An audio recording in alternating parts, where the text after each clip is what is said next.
my band played here 10 years ago, and at the time it was truly a place to be discovered. You know, all these indie bands or bands that had nothing, no product, no nothing, no finances, got in their beat-up junk van and drove down here hoping to find a label. And now I think it's changed dramatically. I think most bands, I would say 80% or 85% of the bands have already signed to either major labels or to indie, like powerful indie labels. And it's just a way of labels to sort of showcase their product. Like, here's my new blah, blah, blah, if I was selling t-shirts or at a trade convention. And that's kind of sad, I think, but I'm also guilty of it since we had our showcase last night.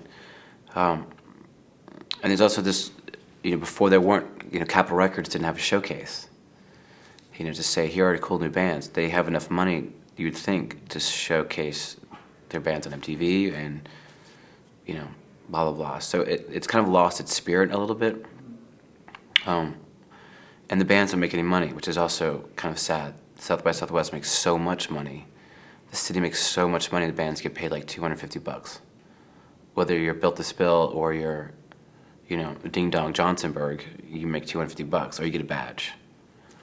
So, you know, how much money does it cost for a badge? $400 and something, $500? You know, it's just, there's a lot of money out there. And I think the band should be getting paid for their hard work, and they're not. So that's my negative about South by Southwest. My positive is that you have so many people from around the world. You know, you have the East Coast and West Coast converging on Austin, and it's great. Just, you know, everyone wants to see your band.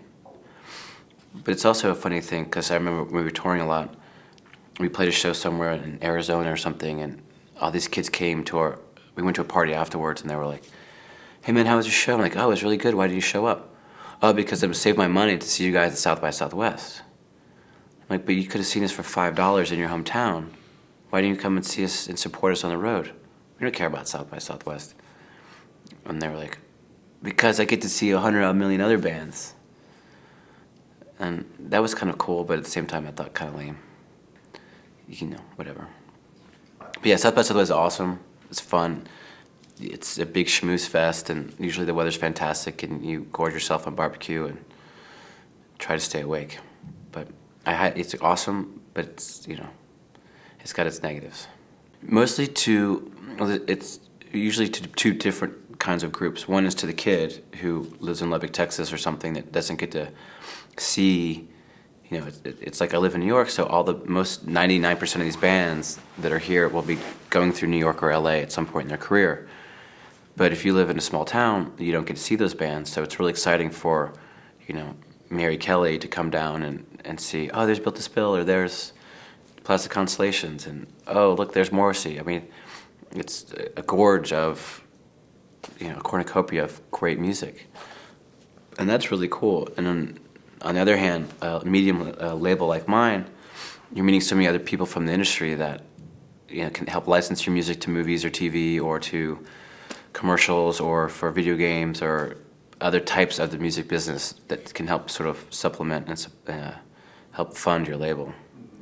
And then you have to figure out who are the cool people that, you know, you don't want to sell your song to some crappy movie, so or do you want to sell your song to something else to make money, and everyone's trying to get your music for free, and this becomes this whole argument. But you're basically trying to present your wares to two different people. One is to the kid who actually gives a shit, and the other is to people who you're trying to almost hustle as well.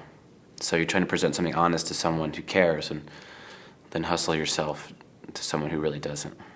Yeah, just, you know, it's, if someone's making a movie and wants to use one of your songs in the movie, it's like, you know, they can take advantage of you, but since you're not a major label, you don't have a lot of lawyers behind you, you don't have a lot of clout, so they'll offer you, hey, I'll give you, you know, $500 to give me the song in this movie. And you're like, well, $500 is nothing. I mean, give me $10,000 and that'll help the band, and I can give that to the band and say, here, you guys just made $10,000 off your song, you know, go buy better equipment or go stay in a hotel for once, or, you know, buy your girlfriend something nice. I mean, we're doing it to help our bands out, not just to have a song in a movie. But there's a lot of hustling going on, you know, and people lay a lot of foundation, and on the flight over here, it was actually really funny. Every person on the plane was coming down here.